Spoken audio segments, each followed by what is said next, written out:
It was December of 2011, and I was crammed into the back seat of a dusty white Jeep speeding through the desert in far western Rajasthan. A French couple that I'd met that morning was holding on tight in front of me, looking warily at the driver, who seemed confident of where we were headed, even as the dust that we were kicking up clouded his view through the windshield. We were an hour west of Jaisalmer, which they call the Yellow City, based on the sandstone buildings that make the old fort seem like a natural extension of the desert itself. This region is a type of stubby peninsula, a fat thumb that juts up into Pakistan, which surrounds it on three sides. On the map, the border is drawn cleanly through the middle of the endless sand, a bitter political landscape unrepresented in the natural landscape. I'd come to the Indian desert looking for quiet, for peace of mind, solitude and reflection. Back home in Chicago, my life was always in motion, with long days of work followed by hectic, self-imposed evening schedules of personal projects and events. I was usually only home to sleep. Our driver veered off the road without warning, cruising atop the arid, short grass terrain at the same clip, but with considerably more bumpiness. Our path gave no clues about where we were headed until we descended a rolling hill that revealed two camels on the edge of an undrivable sand dune. Our camel guides were waiting to meet us, a man in his late 30s and a teenage boy with a sly, persistent smirk on his face. As the Jeep rattled away, our guides helped the couple and I onto the camels, and we lurched forward across the desert floor. For nearly an hour, we rode deeper into the sand dunes, trying out different techniques for how best to hold on to these gangly beasts who seemed entirely indifferent to our presence between their hairy double humps. By the first sign of dusk, we'd successfully reached the middle of nowhere and dismounted to explore on foot. I wandered off alone, out of sight down the side of a dune, and the stillness combined with the waning light was really magical. This was exactly what I was looking for. I felt like the desert could provide me with the calm that I was seeking. It was the embodiment of isolation. It was empty, foreign, disconnected. And that's when my phone buzzed, letting me know that someone liked one of my photos on Instagram. You see, I hadn't just arrived in India. I'd been living and working in Mumbai for the last 3 months. It had been an amazing experience of helping to jumpstart a new IDEO office and immersing myself in a different culture. It's also the first time that I'd been abroad with a smartphone, and it altered my experience, usually for the better. I was able to stay connected with friends and family back home. I could go wandering without the fear of getting lost, and I was able to document everything that fascinated me. But here in the desert, where unbelievably I had 4-bar coverage, it just seemed to impede the solitude that I thought the desert could catalyze. Needless to say, I shut off my phone. As night fell, the French couple prepared to go back to the city, and I was surprised to see the adult guide pack up his camel too. I was sleeping in the desert that night, and apparently it was the boy who I was staying with. He began preparing a fire, and I sat down next to him to get to know him better. He spoke English well, which alongside his cooking skills is apparently what qualifies him as an overnight guide. He'd worked his way up to this position over the last 7 years, though he was only 15 years old. His father had died, and he was the oldest son, so he stopped going to school to support his family. He told me that his goal is to one day own his own camels instead of working for hire. The darkness began to surround us.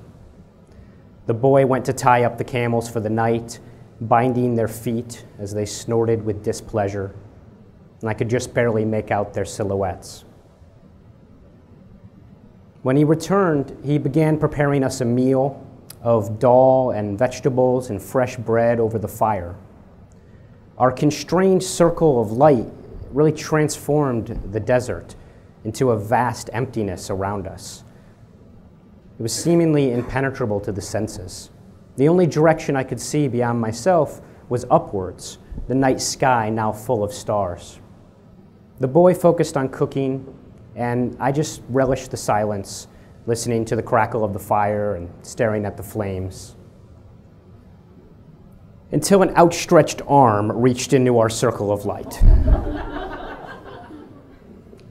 As I jumped in surprise, an elderly man reached out, grabbed my hand for a vigorous shake, and his other hand was steadying a large bag that he'd slung over his left shoulder.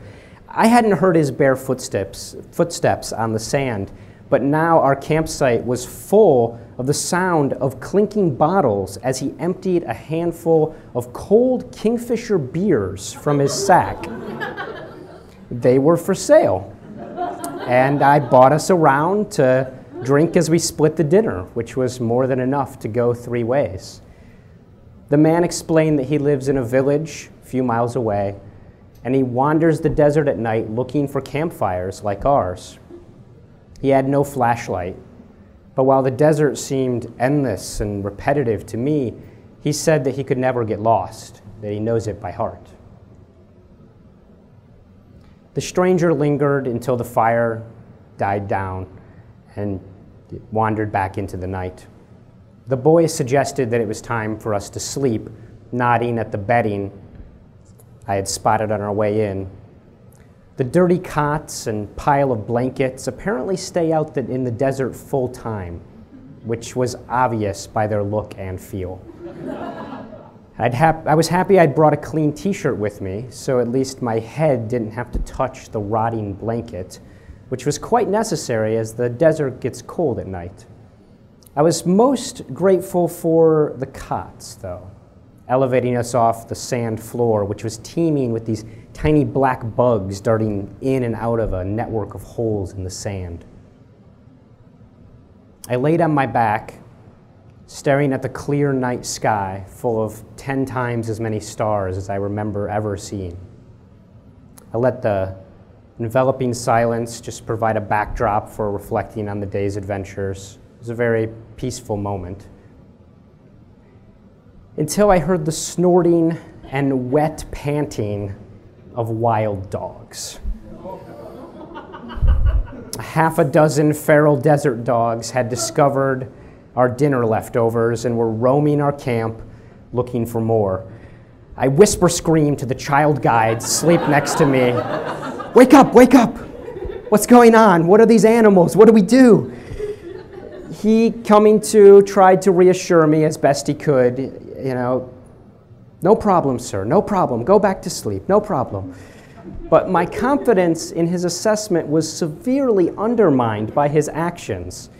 Hiding under his sand-caked blanket, I could see the glow of his old Nokia phone as he called someone to find out the real severity of the problem.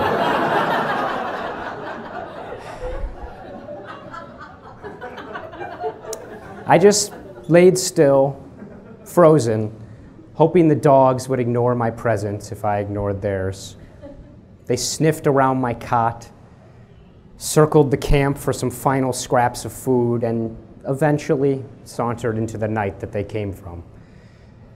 I tried to return to my stargazing, but found my mind was clouded by the adrenaline now pumping through my veins. I had gone to extremes to visit a place that would catalyze the calmness that I was seeking. But the desert defied my expectations, both digitally and physically. Geography, no matter how remote, couldn't automatically provide what I was looking for.